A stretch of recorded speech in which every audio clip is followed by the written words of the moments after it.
Right, back from holiday, guys, and I think we need to catch up on a lot of motors. I think we have to do some individual videos on them soon, but you're going to start to see lots of these in the background, so I think it's about time we did a quick roundup of what we've got. And you can let me know in the comments the ones you're most interested in seeing next. So firstly, we've just got in this Panda 4x4.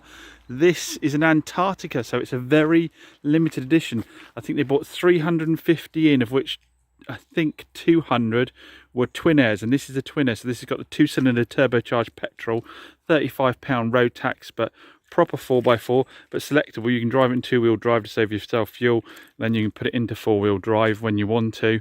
Full service history, 17,500 miles on it. It's a little minter, came from our subscriber. Massive thanks for thinking of me. You're popping down on holiday to Newquay and said, well, let James have a bid on it, and then perhaps we'll drop it onto the way down. And that all worked out fantastically. Many thanks, as always, to all of you that message me offering me vehicles. Sometimes distance is the killer. To give you an idea, just to get a car from Bristol costs me about £200. So if you're anywhere past that, we're getting to £300, £400, £500 delivery, and probably your local We Buy Any Car is going to do a better deal for you, because I've got to factor in that transport. But I do appreciate the messages. Little Hyundai Gets, I put this up on the TikTok account, took this in part exchange, 110,000 miles on a 2005. A really cheap little part exchange. The MOT was coming to the end of it. I use this as an example on TikTok because I always get slagged off for dealers offering next to nothing in part exchange for their vehicles. So I put it up and I said, look, it's got a few days MOT left on it. It's banged up on pretty much every corner. I said, you know, what would you give for it if you say dealers offer next to nothing, don't offer its value? And interestingly, pretty much everybody put on the comments less than I actually allowed the lady for the vehicle. So that was a really interesting experiment. Still got the Transit Custom, literally nothing wrong with it, just done nothing about marketing it yet. The still got the Panda 4x4, but that's going home, like we said. This little Chevy Spark I've had for ages, and we've got the gearbox for it, and we've got the door for it, and we know Chevy Sparks sell really well for me. It's just when there's clean cars coming that need very little doing to them to get marketing and get upsold, you just can't help yourself. You get onto those first. And I've even got people want this, but so I do need to pull my finger out. The Yaris. We will.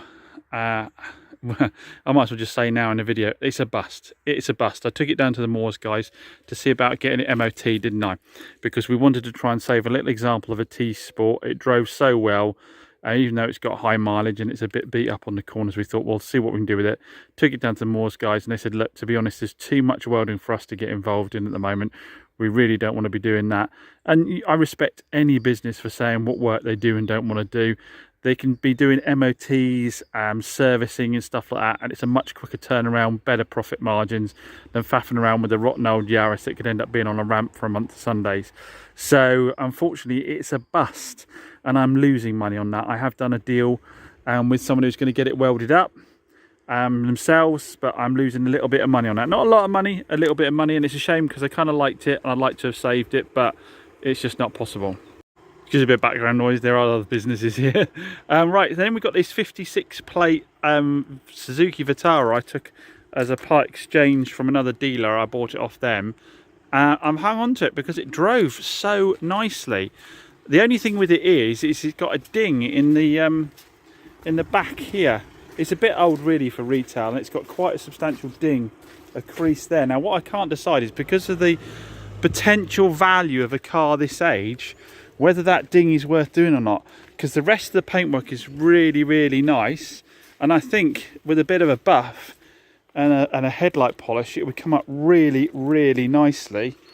Yeah, it's a difficult one. That really is the only ding on it. Other than that, it's super clean, so it's a difficult one to decide, because like I say, obviously the potential value of it isn't massive being a 56 plate, but it will clean up nice. And as I said, it drove, I've got the right car keys here, which Suzuki have I got the keys to? Here we go. It drove really nicely, and inside is really clean. Oh, it's one of those double unlock ones, and I've got both hands full at the moment. Anyway, let's have a quick look inside. I can't remember what the mileage was. I think the mileage wasn't tiny, so I don't think it... Again, if it was super low mileage, it might be worth doing the paintwork, but I can't quite decide. Come on. Oh no, 100. Oh, 100,000 miles. Well, that's actually quite low for a 56, isn't it, actually, in reality? I know people get obsessed about 100,000 miles, but for a car this age, it's quite low. What was the service history like? Can't quite remember. I mean, these are popular. The last one I had sold in a heartbeat, didn't it? We've got service history through to 2017 by the looks of it, but then it actually runs out. At 2017, you can't actually fit any more services in. It's just the bodywork one. So I don't think I've got any other paperwork, but it's possible it's got to continue to be serviced after that, but it just can't fit in the book. And it is actually mega clean inside. I'm almost talking myself into it.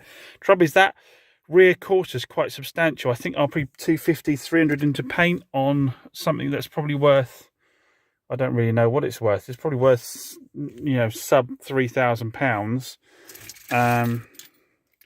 So 10% of its value just on getting one quarter done. I don't know. Comment down below. I'd be interested in people's thoughts on it. I don't think I got it particularly cheap because, like I say, you buy everything to keep people happy. And sometimes the price on some is keener than it is on others. But it's been sitting for a few weeks now. Let's just see how it starts. But like I say, also the other thing is I know that they can be quite popular. Sorry, I'm trying to do too much with one hand. People say to me all the time, why don't you get tripods, this, that and the other? The trouble is, you've got to remember, as I always say, I'm not a YouTuber. I'm a car dealer doing YouTube, so it's not like I spend my day setting up for recording. Oh, dead battery. There's our answer on that. But no, like I say, it drove really nicely. So anyhow, what else have we got? Right, we've got a Vauxhall Adam as well. Never had a Vauxhall Adam. 2016, so fairly new car for me. I know it's not new for a lot of other people, but fairly new car.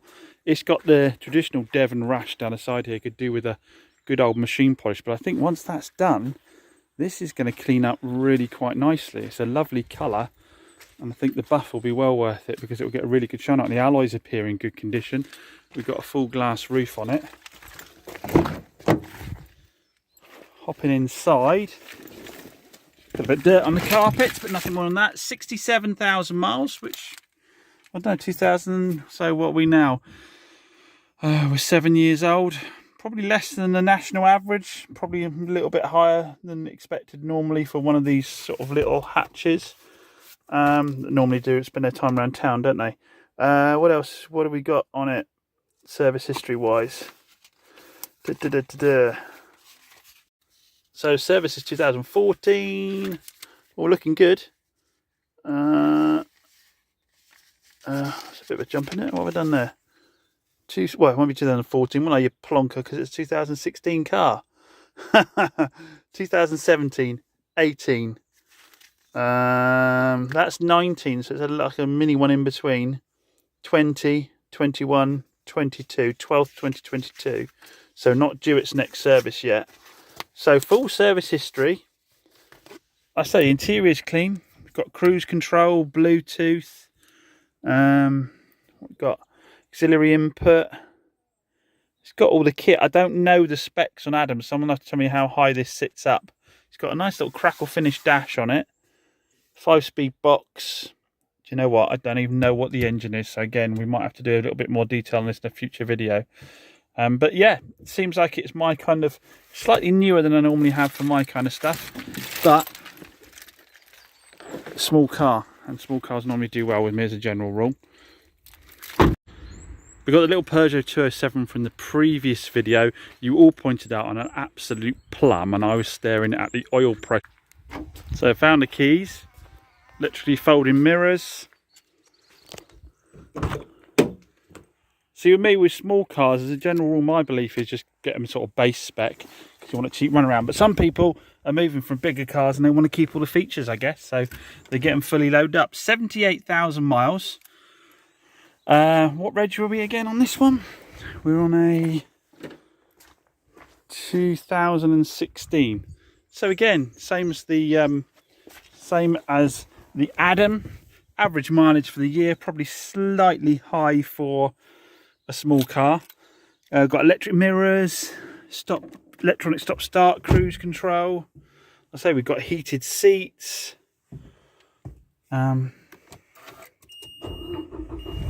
I can't remember what engine this one's got, guys. It feels straight away like it might be the 3-cylinder 1 litre, because they've got the kind of like, or sort of slightly uneven idle to them. So we've got a full touch screen by the looks of it. And we've got sat nav as well. Yeah, we've got sat nav fully loaded up. Service history wise, I believe, if I recall correctly, this was 100% full service history. Excuse the camera work today, guys, because we literally are just off the cuff going around looking at all the cars, just using my phone. 1, 2, yeah, so we got 17, 18, 19, 20, 21, 22, 23, and it's full main dealer service history. Nice little buy. Again, suits my sort of clientele really well. It'll be a low cost car, it'll be sub 5k, I would have thought on this. I think Mirages don't tend to be very expensive. So, you know, someone going to get something, let's say, full main dealer service history, fully kitted out. Paintwork seems to be good on it. Let's have a quick look at what we might need to do paintwork wise on it. Wheels look alright, we've got the locking wheel nut for it. Got some very light scrapes down there. Two minds as to whether that'd be worth just touching in rather than painting, and again be able to keep the price a little bit lower. Every time I touch in rather than paint, it allows me to retail the car probably about £200 less. That's how much difference it makes, guys. Something to bear in mind when you're looking at cars. That is it as well. So literally, if I touch that in, we could potentially really do a good price on it. Right, so that's one. Now this one I've had kicking around for a little while before I left as well.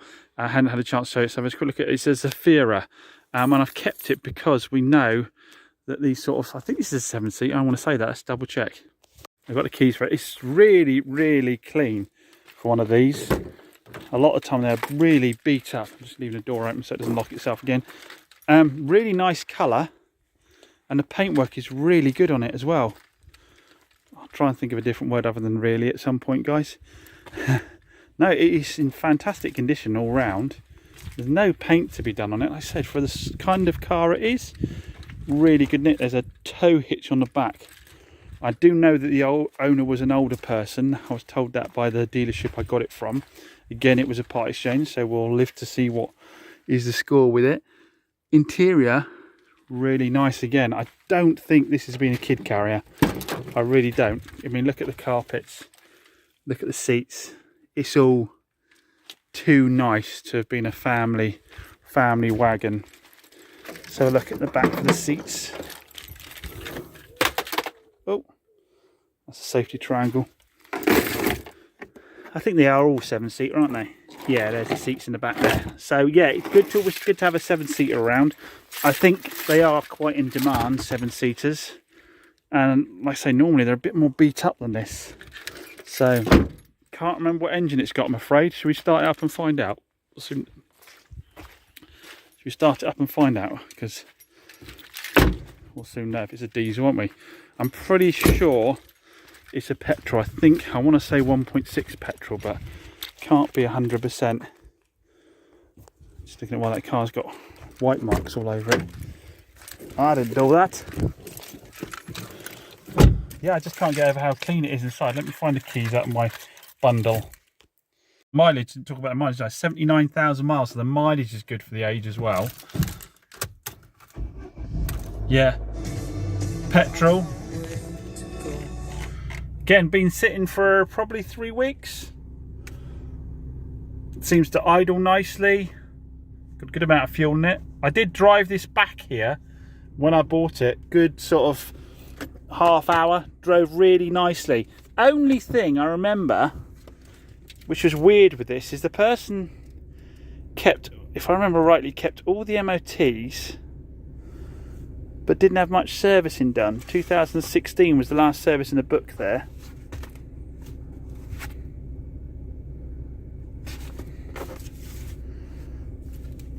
And they've kept all these receipts for all of the MOTs, but nothing regarding servicing. Slightly strange. So I guess our only option really is just to do a big service on it. Again, at this price point, I don't know if that'll include a cam belt or not. We'll have to I think that might have to be part of negotiations. If it is a cam belt engine, I don't know actually, they're chain, aren't they? Let's have a quick look. The plastic cover normally indicates cam belt, doesn't it? And I think the bigger Vauxhall engines are cam belt rather than chain. Coolant's on its minimum, so probably best for me to top that up and go for a good drive. But it didn't give me any signs of overheating at all on the drive I had back. So again, might be poor servicing, because as we've seen in the service book there, it doesn't have anything. Yeah, there's nothing on the cap at all. It'd still be sitting there for my drive back if there was a problem with that. So yeah, could be a good motor for me. I say 7 seats I've had in the past have flown out, but I did have to do an ECU on one of these before. But you're going to get a list of people telling you what faults these cars have, and to be honest, any car you put out there, you're going to get a list of faults, because all anybody remembers, let's face it, all anybody ever remembers is the things that goes wrong. I don't know a model yet, doesn't have a problem with it. This one, I don't think we've covered that again, and my subscriber is going to be very upset for me for leaving it dirty here. Unfortunately, he brought it to me with a load of fuel in the tank. It's such a nice car to drive. I went out and enjoyed it. I parked it up, and since the holiday I haven't cleaned it yet. So this is the 1.6 ZTEC turbocharged Ford Focus Estate, the petrol. Came from my subscriber. I think it's got about 30,000 miles on it. It is absolutely mint. I know it doesn't look it now, but he was fastidious with this car, like another level of it. Had cam belt done, water pump, filter, servicing is just impeccable. The thing is absolutely immaculate. It's got non-original alloys on it, but it has got the originals in the back as well. It's just, Auto Trader values this at a lot. I'm not sure that we'd reach the kind of money it says it's worth, but it's worth quite strong cash. Now my neighbours had a bit of interest in, which is a two-edged sword, isn't it? Because you don't really want to sell to your neighbours too often. And I think they might want to part exchange a car. So I need to drag this out and give this a clean and get it over to them. But we're going to do a dedicated video on this because it's worth it on that car. It really is. The Polo still hasn't gone down and got an MOT yet, so we don't know. Again, that's just a bit of fun for content, so I can't prioritise it. Obviously, I've done nothing with the Fiat Coupe since I bought it. If someone wants to buy a Fiat Coupe, then I guess it probably should go. I can't see myself getting around to it. It's the 20-valve turbo coupe, wasn't it? Did run and start. I think the clutch slave's gone on it, so obviously this is the kind of thing that needs transporting. I'd say in parts alone the thing's probably worth 1,500 or more, isn't it? I'd have said. Been a 20-valve turbo coupe. Underneath this terrible exterior is actually a decent car. The Citroen, we put the clutch in it, didn't we, and then found that the gearbox was actually bad. I think what we'll do is put a gearbox in it, because I think it could be a nice cheap run around. With the gearbox in it, I think I can still do it for like 3,495. I'll just touch in the paint, give it a buff. I won't paint it.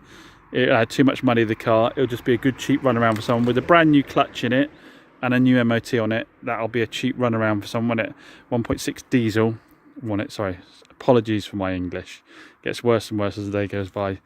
Yeah, so with the 1.6 diesel in it, with low road tax, the last one flew out the door. I think that was nearly £6,000, so should do well. Now we've got the Nissan Note in that you know about, you saw in the previous video. The one people were saying it's beat up on every corner, which it is.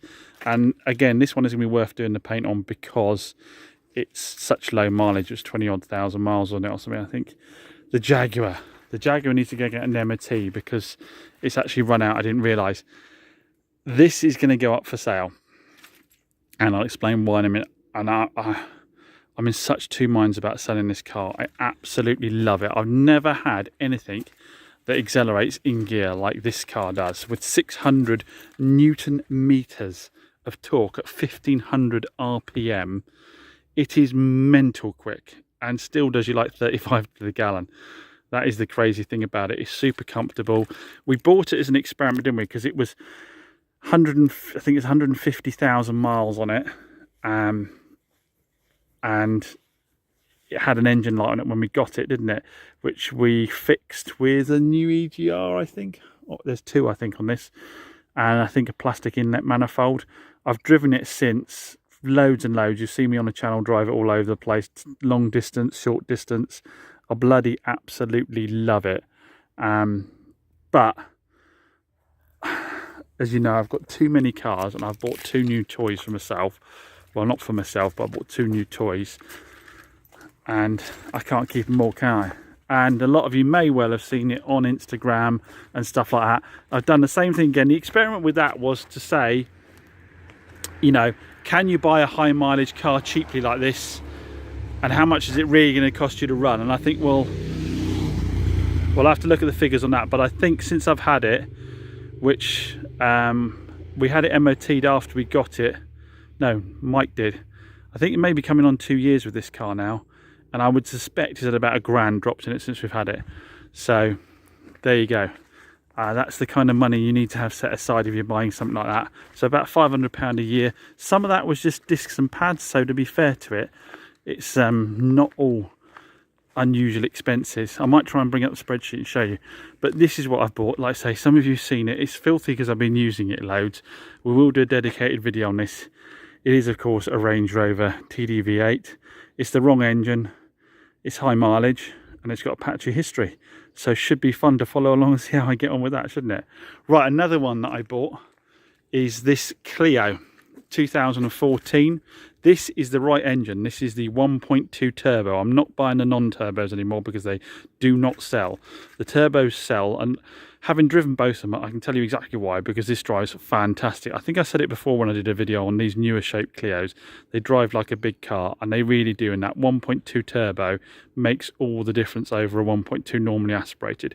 Just performs so much better, super comfortable to drive. It's a really nice car, but this one again's had a few little bumps on it. We've got the rear bumper there, which to be fair, it just needs popping back out again and painting. And then it's got a ding on the door down here, low down. I've got this chrome piece for the piece of trim here. That wasn't hard to get hold of. And Malcolm says he can save this door. I don't need to order a new door. So we're going to get it down to Malcolm and get that done. After that's done, it should be relatively simple, he says. Turnaround on this. It's a local car again, county at Barnstable. Let's just get the keys out for it and have a little look. There's some gym gear in the back there. That's from me having taken it to the gym for my normal test drive a while back, actually. Mileage is 55,000 miles. That's right, isn't it? Yeah, 55,000 miles. So mileage isn't horrendous for well, it's good actually for 2014. Interior will clean up nice.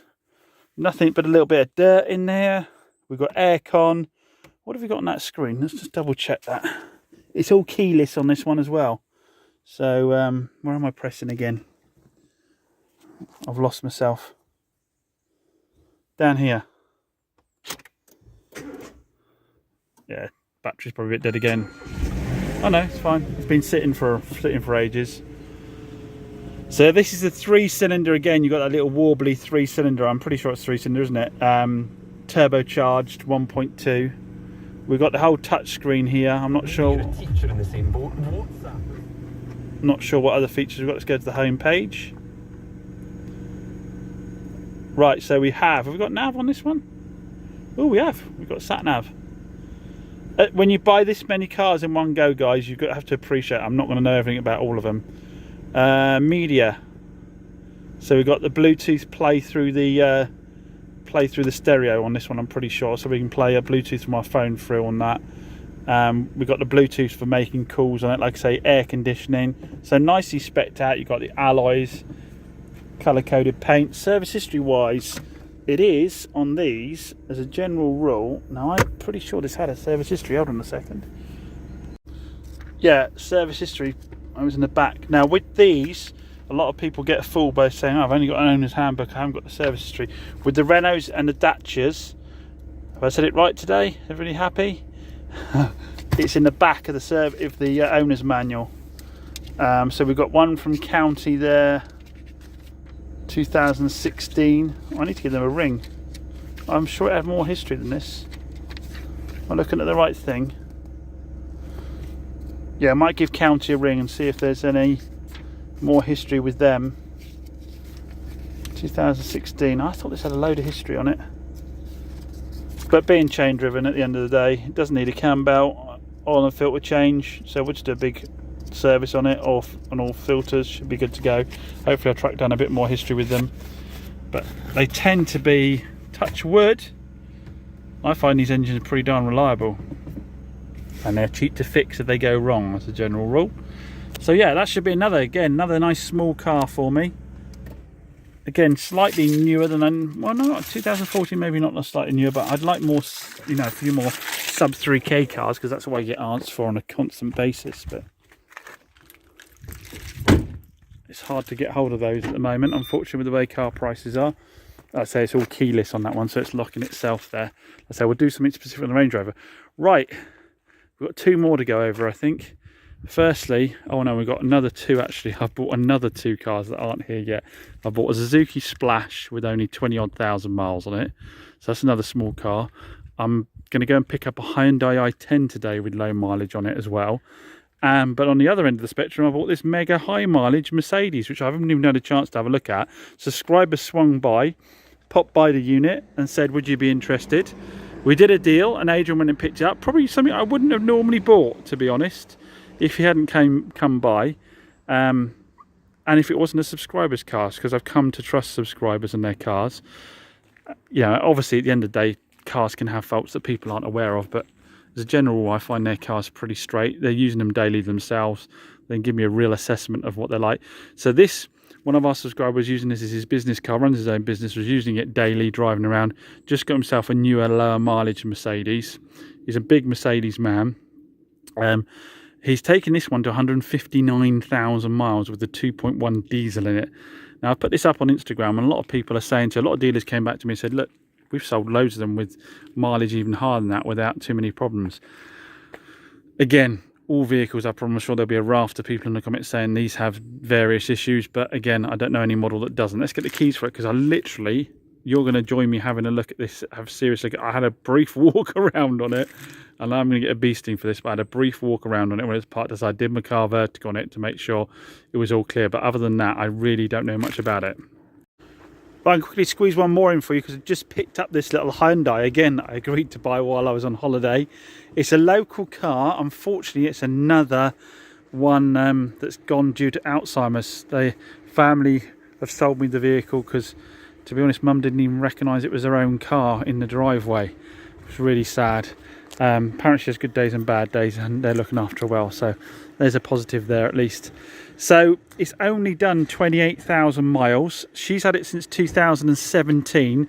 Unfortunately, as happens with these circumstances, they couldn't find any of the paperwork for the car. And you've got to balance out how much you stress people out. You know, when she doesn't recognise the car's hers, and go asking her for handbooks and stuff like that.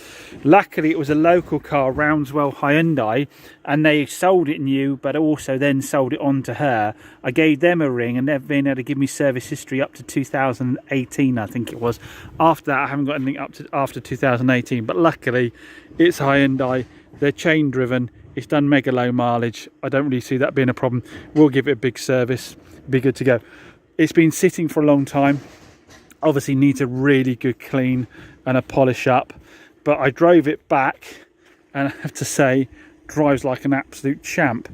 Drives like an absolute champ. It really goes well for the 1.2, as the Hyundai i10s do.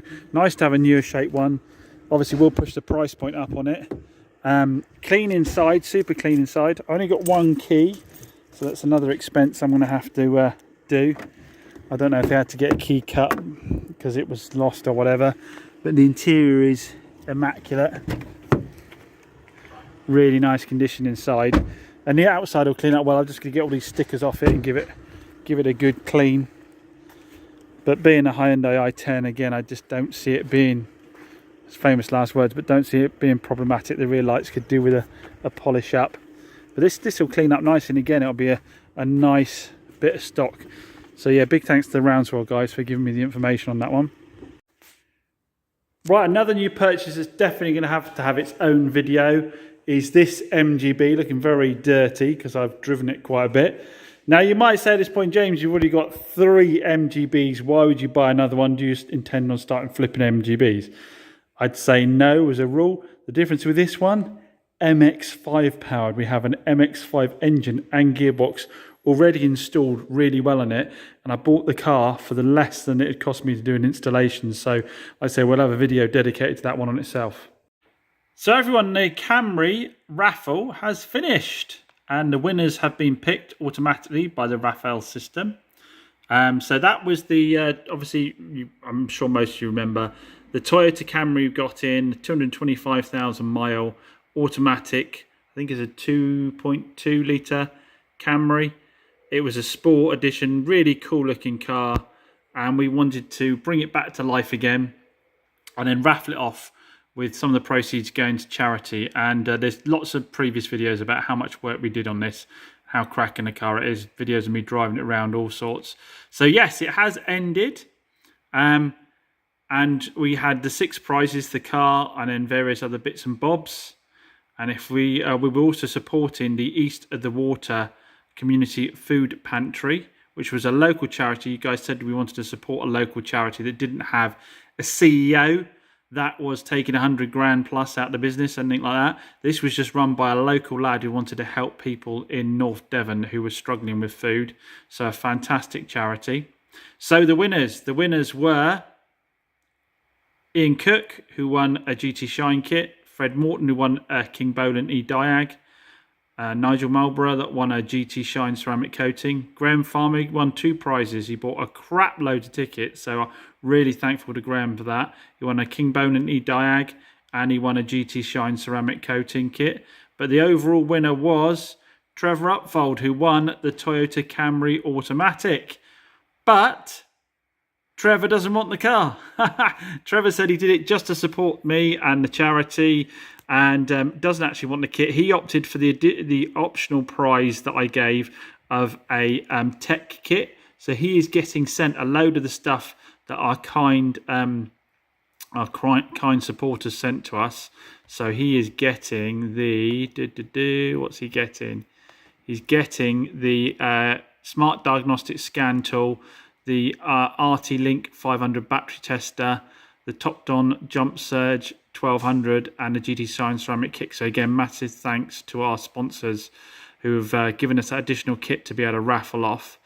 So that means that we are still left with, I haven't covered the most important thing. The charity is receiving, as a result of these generous ticket buyers, they are receiving nearly £2,000. So we need to update our charity board in a minute. So that is fantastic news for them. But they're going to get even more because Trevor doesn't want the Camry.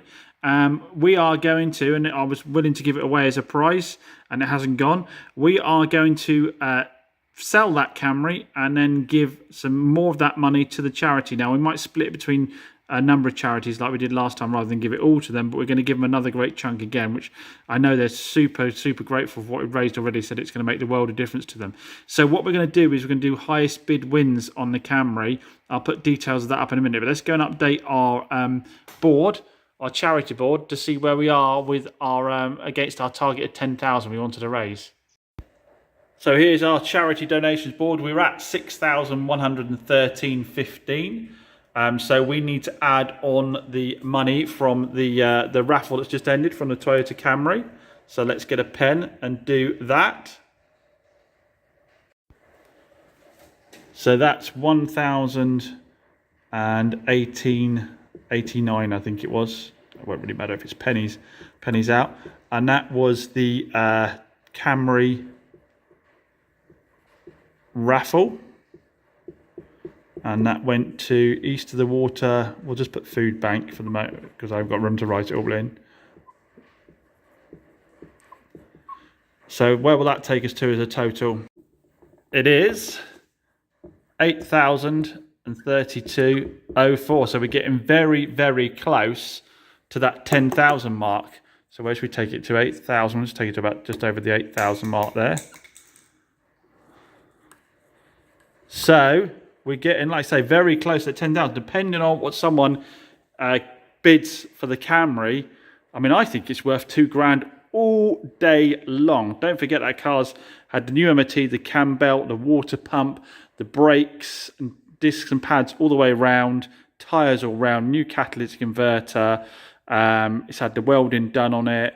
It's all ready to go. I mean, that is worth that. I mean, we spent a lot more than that on it, I can assure you. So if anybody gets that at £2,000, they'll be getting a certifiable bargain. Obviously, we know the car, I've driven it around loads, it is all good to go. And like I say, someone will be getting a fantastic buy there. So yeah, just massive thanks again to everyone that entered.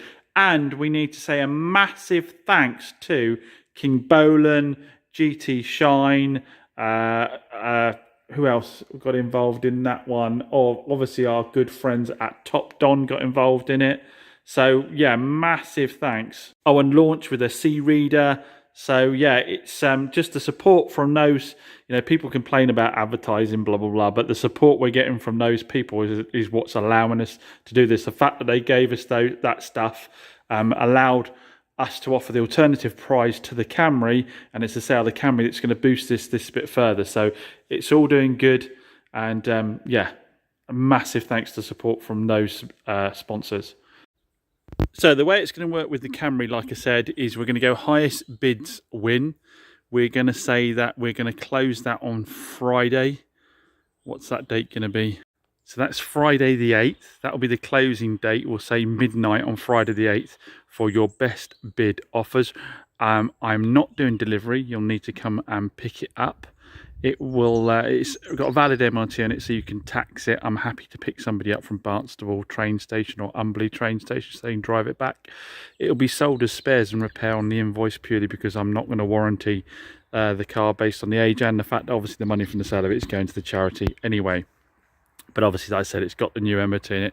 We've done the cam belt, we've done the water pump, we've done the tyres, discs, pads, catalytic inverter, everything. And I've test driven the car several times. And I have absolute confidence it'll get anyone anywhere they need to get in it. But I guess have some breakdown cover if you intend on driving it to Scotland or something. It really is a fantastic car. I think this is worth every bit of, like, probably £3,000. Anything less than that, I think someone's getting a really good deal, but it will just go to the highest bid. I will give it a clean beforehand as well, because I've been enjoying it too much at the moment. So yeah, and then like I say, with the money from that, we might give it all to the food bank, or we might split it between some other charities. What I'm going to have to say on it though, because I am so short on space, I need this out of my way. So anybody who is considering bidding it, please think about it seriously. If someone pulls out, it will go to the next highest bid, and I'll need the person that I confirm has won it to sort everything out with me within 24 hours, confirm that they are having it, confirm when they're picking it up, and make at least a deposit so that I'm confident that it's going to go out the door. And I need it picked up really within a week of the 8th, so that like I say, because I need the space really badly. Right everyone, this is Bella. Hey, my new dog. I'm going to try and not do silly baby voices while I'm on camera. Now Bella here, she's a rescue dog, and you can't really see her because she's getting super close to me. She's a rescue dog, and she was brought over from Spain from a rescue place there. Can you not clean yourself? Unfortunately, she's come on heat straight away when we got her. But yeah, she was rescued in Spain and brought over to the UK. Bella doesn't really know a new name that well. Yeah, she was brought over to the UK, and unfortunately, the person that got her bred her immediately at 12 months. I think they were trying to dodge the fees from the place in Spain because they never paid the fees for that. Bred her at 12 months and then immediately basically got rid of her within about a 6-month period. And somebody local saw the advert, and the advert apparently said, "Come and get it, just want it gone," kind of thing. They saw that advert, got an idea, I think she might be going to the toilet, got an idea that she was not in a good place, and wanted to do something to help her. So they went and grabbed her, but unfortunately they already had a couple of horses and a couple of dogs. Yeah, she was going to toilet. Typical, don't work with children and animals, isn't it? That's what I say. And yeah, so she went and saved her. Unfortunately, I say she's got horses and dogs as well, and couldn't really cope, but like I say, wanted to get her out of that place, and then gave her to a local rescue place. Well, didn't give her to rescue, got hold of a local rescue place and said, "Is there anybody you can home this with?" They're called Canine Focus. They're a local a local dog rescue centre here. They put an advert up on Facebook, and we saw it, and we've been 2 years without a dog because ours was so epic we couldn't bring ourselves to get another. People said to us the right dog will find you, and that seems to be what happened. Let's see if we can get her back again. Come on. Now, she's a big dog, and it required somewhere that she'd have lots of room to run about. I think she was in town earlier, wasn't you? She is soppy as you like, won't leave me alone. And come on. And lucky that's exactly what we've got, and she is loving the fact that she can tear around the place. Come on, Bella. She can tear around the place, and she runs around like an absolute loony bin, chasing Brooke around the field, absolutely loving it. But anyway, purpose of this is the winner of the Camry from the raffle didn't actually want the car, so it's going up for highest bid wins, and then we're going to use that money to donate to charity. Now, what I'd like to do is give some more money to the food bank, but what we'd also like to do is help out Canine Focus. Now, obviously, we paid our dues. We gave our donation for the dog, made those payments, all that's covered, but this is something to help them a little bit extra on top, because obviously all the charities at the moment are really suffering because everybody's pulling back from giving donations. So we obviously managed to give a good old chunk to the food bank. I'd like to give them some more. I recognise as much as we love animals, people are more important overall. Some may disagree with that. So yeah, I'd like to maybe split that money. So I was just checking for comments on what people's thoughts were on that. So anyway, we're going to go for a stroll.